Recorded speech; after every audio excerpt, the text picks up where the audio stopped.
নমস্কার, কেমন আছেন সবাই? আজ বানাবো আলু দিয়ে চিংড়ি। তবে চলুন দেখে নেওয়া যাক কী কী লাগছে। প্রথমেই লাগছে চিংড়ি মাছ, কাজু বাদাম, আদা রসুনের পেস্ট, লঙ্কা কুচি, আলু, পেঁয়াজ কুচি, আর এখানে দেব কিছুটা সর্ষে। সর্ষে আর কাজু বাদামটা আমি একসাথে বেটে নেব। এখন আমি প্রথমে চিংড়ি মাছটাকে নুন হলুদ মাখিয়ে নিচ্ছি।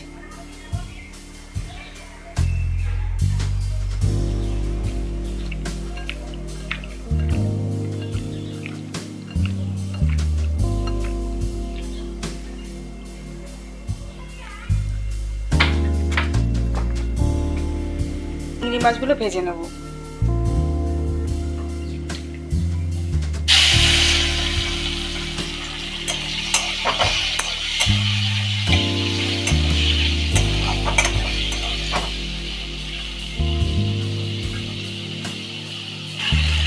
চিংড়ি মাছগুলো খুব বেশিক্ষণ ভাজবো না, তাতে চিংড়ি মাছ শক্ত হয়ে যায়।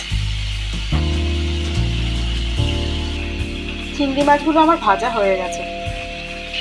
এবার চিংড়ি মাছ ভাজার তেলেই আমি কিছুটা গোটা জিরে ফোড়ন দিয়ে আলুগুলো ভেজে নেব।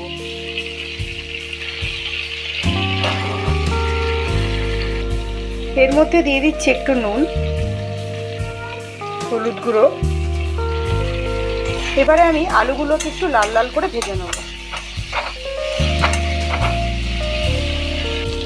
আলুগুলো আমার ভাজা হয়ে গেছে, এবার তুলে নেব। এবারে ওই তেলের মধ্যে প্রথমে দিয়ে দিচ্ছি কাঁচা লঙ্কা ফোড়ন, কুচি করে রাখা পেঁয়াজ কুচি, সামান্য নুন, টমেটো কুচি। এবার একসাথে সবগুলো মিশিয়ে নেব।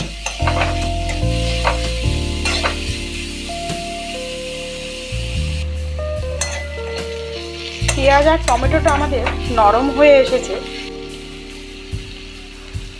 এইবারে এর মধ্যে দিয়ে দিচ্ছি কাজু আর সর্ষের পেস্টটা,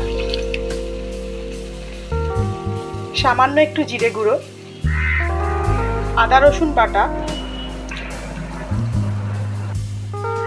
এবার এগুলোকে সব একসাথে ভালো করে কষাবো যতক্ষণ তেল না ছেড়ে আসে।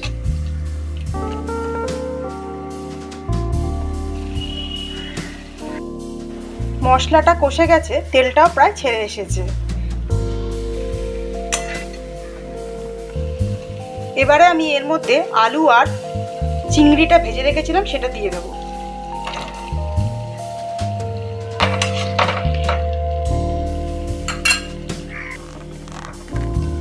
এগুলো সব একসাথে কিছুক্ষণ কষিয়ে নিয়ে তার মধ্যে একটু জল দেবো।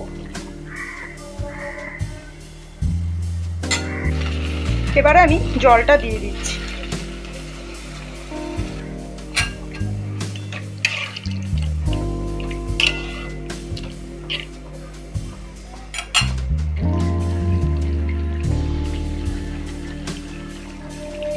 টেস্টের জন্য দিয়ে দিলাম সামান্য একটু চিনি।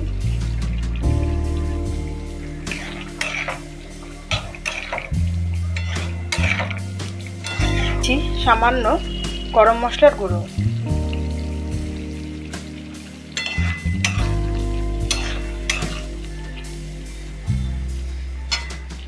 রান্নাটা আমার হয়ে গেছে।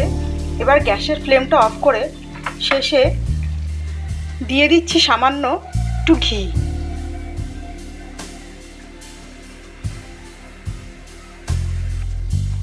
কেমন লাগলো আলু চিংড়ির এই রেসিপিটি?